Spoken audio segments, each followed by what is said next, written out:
कसरत a day keeps doctor away. अब इस बात से मैं आपको ये समझाना चाह रहा हूँ कि अगर आप रोज़ कोई सी भी ऐसी एक्टिविटी करें जिसमें आपकी स्ट्रेंथ, स्टैमिना और रिजिडिटी बढ़े। स्ट्रेंथ का मतलब तो आपको पता ही है, ताकत। स्टैमिना का मतलब पता है, एंड्योरेंस, कि हम कितनी देर एंड्योर कर पा रहे हैं किसी भी चीज़ को। रिजिडिटी से मेरा ये मतलब है कि दोनों स्ट्रेंथ और एंड्योरेंस होना बहुत ज़रूरी है। कैसे? अब कल की बात है, मैं कॉलेज गया कल, तो मेरा कॉलेज मेरे शहर से 20 किलोमीटर दूर है। तो हम बस से ट्रैवल करते हैं। तो बस में जब भी हम ट्रैवल करते हैं तो लोकल बसेस रहती हैं, उसमें ज़रूरी नहीं होता कि आपको सीट मिले, आपको खड़े होके भी जाना पड़ता है। मेरे साथ तो हमेशा यही है, मैं खड़े होके जाता हूँ। तो पिछले साल की बात है, पिछले साल मुझे बहुत दिक्कत आती थी जिम बोल रहा हूँ, बस में खड़े होते हुए। इसलिए क्योंकि एक तो वज़न भी ज़्यादा था, एंड्योरेंस भी नहीं थी और स्ट्रेंथ भी कम ही थी। पर कल मैंने ये नोटिस करा, मैं बिल्कुल भी स्ट्रेस्ड आउट नहीं था बस में खड़े होके जाने में, आने में। क्योंकि स्ट्रेंथ तो होना इम्पॉर्टेंट है ही, क्योंकि क्या होता है, बसेस में हिलती ज़्यादा हैं तो आपको किसी चीज़ को पकड़ के खड़ा होना पड़ता है। तो स्ट्रेंथ तो है ही, एंड्योरेंस भी एक बहुत बड़ी चीज़ है, क्योंकि वो एक क्लोज्ड पैक्ड कंटेनर टाइप का बन जाता है, क्योंकि बहुत सारे लोग होते हैं बस में। तो कल ये मैंने चीज़ सीखी कि तीनों ही चीज़ें इंपॉर्टेंट है, स्ट्रेंथ, एंड्योरेंस और रिजिडिटी। एंड्योरेंस को स्टेमिना भी कह सकते हैं सिंपल भाषा में। अब आज बात करते हैं हम क्या लगाने वाले हैं। आज हम बैक वर्कआउट लगाने वाले हैं। इससे लेके मैं एक चीज़ आपको शेयर करना चाहता हूँ। अभी तो मेरी शेप अच्छी है, जब मेरी शेप ज़्यादा बड़ी थी, अभी मेरा इतना शेप है चौड़ाई में, पहले मैं पूरी कुर्सी में मतलब फिट हो जाता था अच्छी तरह। तो एक प्रॉब्लम आती थी, मैं सिर्फ एक्सरसाइज स्पेसिफिकली बात कर रहा हूँ। लैट पुल डाउन्स एक एक्सरसाइज होती है, अगर किसी को ना पता हो तो ऊपर से एक बार खींच के करना होता है, वो बैक की एक्सरसाइज है। एक एक्सरसाइज होती है जो हमारे बॉडी के हॉरिजॉन्टली मूव करना होता है वेट को, लाइक मशीन रोइंग। तो मशीन रोइंग में मुझे एक प्रॉब्लम आती थी। क्या होता है, कुछ एक्सरसाइजेस को हमें ऐसे परफॉर्म करना होता है कि बैक की मसल्स थोड़ी तरीके से बायस हो पाए, पूरी तरीके से नहीं हो पाती। कोई से भी मसल ट्रेन करो तो सारी मसल्स काम करेंगी। जैसे लेग्स की एग्जांपल लेते हैं तो लेग्स में ग्लूट्स, एडक्टर, एबडक्टर, ये सब काम करते हैं। पर हम स्पेसिफिकली जोर डालते हैं एक पर्टिकुलर मसल्स में, कि हम स्क्वाट्स इसलिए कर रहे हैं कि हम क्वाड्स को बड़ा कर सके, ग्रो कर सके।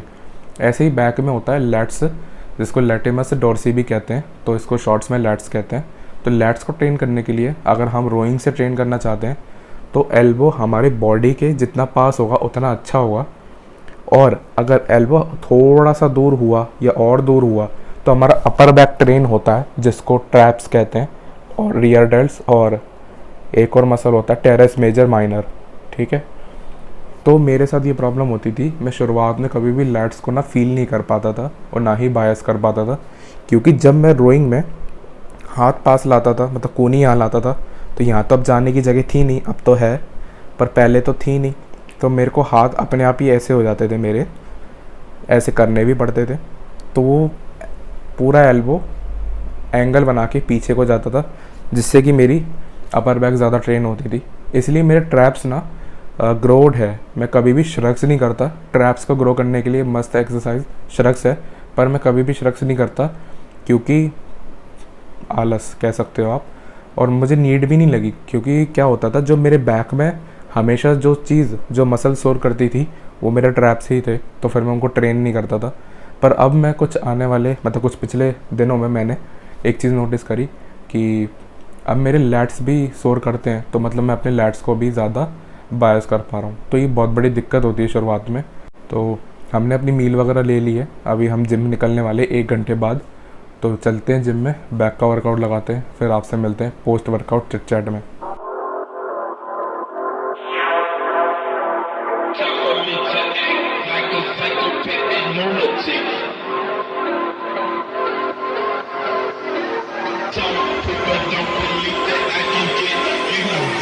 I'ma cock my nine, mother.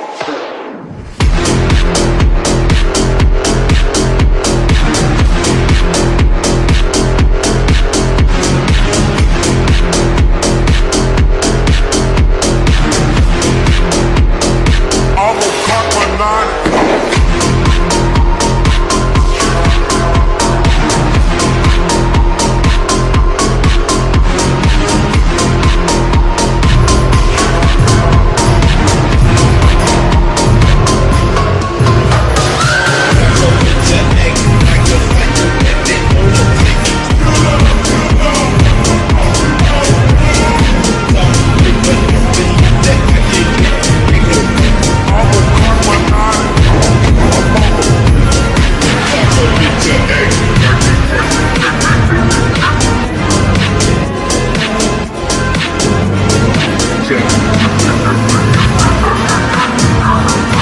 I'ma cock my nine. I'm a mother. I'ma cock my nine. I'ma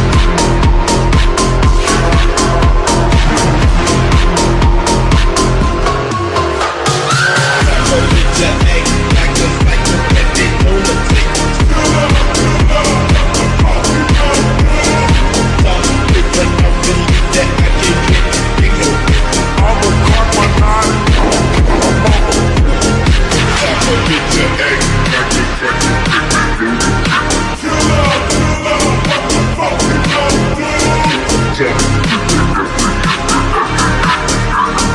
I'ma cock my nine. I'm a mother. I'ma cock my nine. I'm a mother.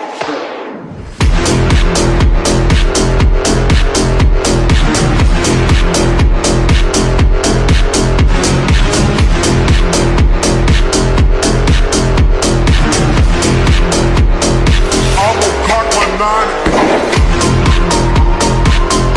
a mother.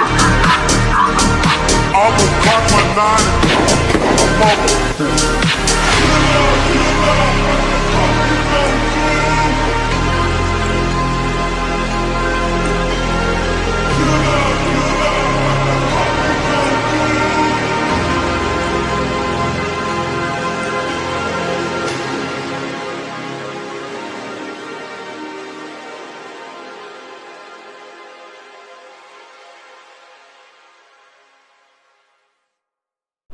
So okay, हम वापस आ चुके हैं back के workout से। अभी थोड़ा गला बैठा हुआ है, बताता हूँ क्यों।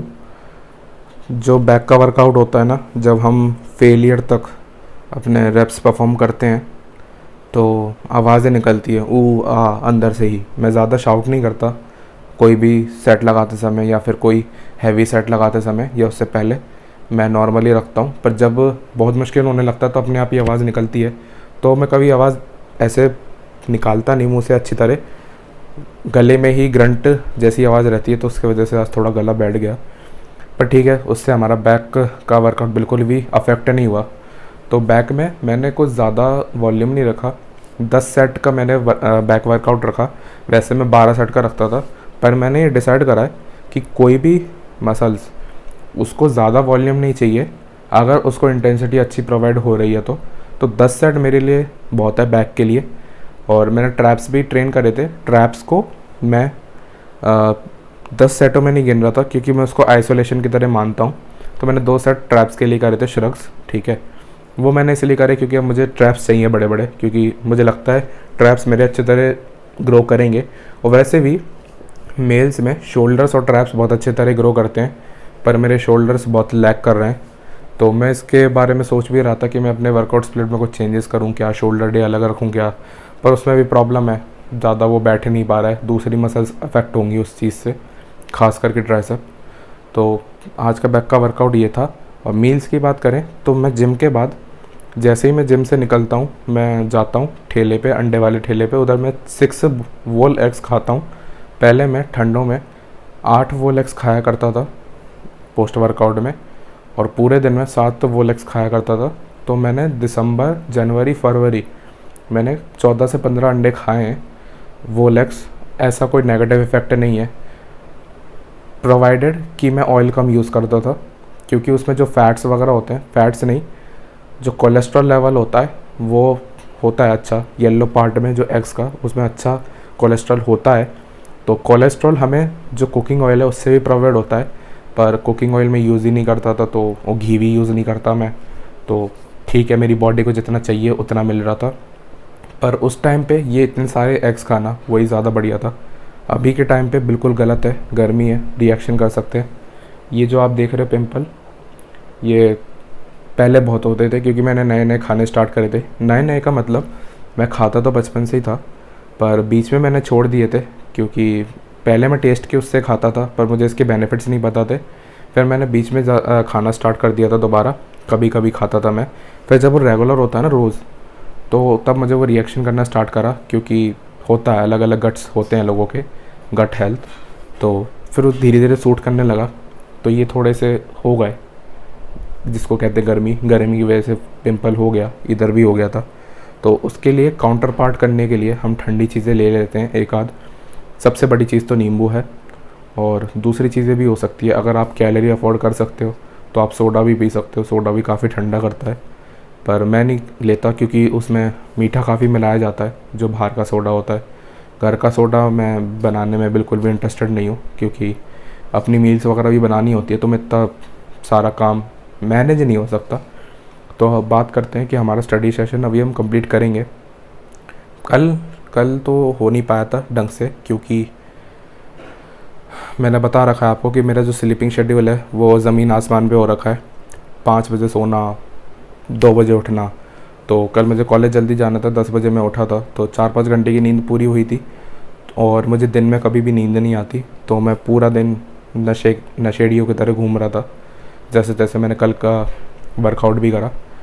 तो आज का जो सेशन था बढ़िया था। आज की वीडियो में इतना ही। आई होप कि आपको आज का वर्कआउट अच्छा लगा होगा, और आज जो मैंने आपको चीज़ें बताई वो भी सही लगी हो। कोई भी डाउट हो, कोई भी एडवाइस हो, आप बिल्कुल फील फ्री करें और कमेंट में बता सकते हैं। तो मिलते हैं नेक्स्ट वीडियो में, तब तक के लिए बाय।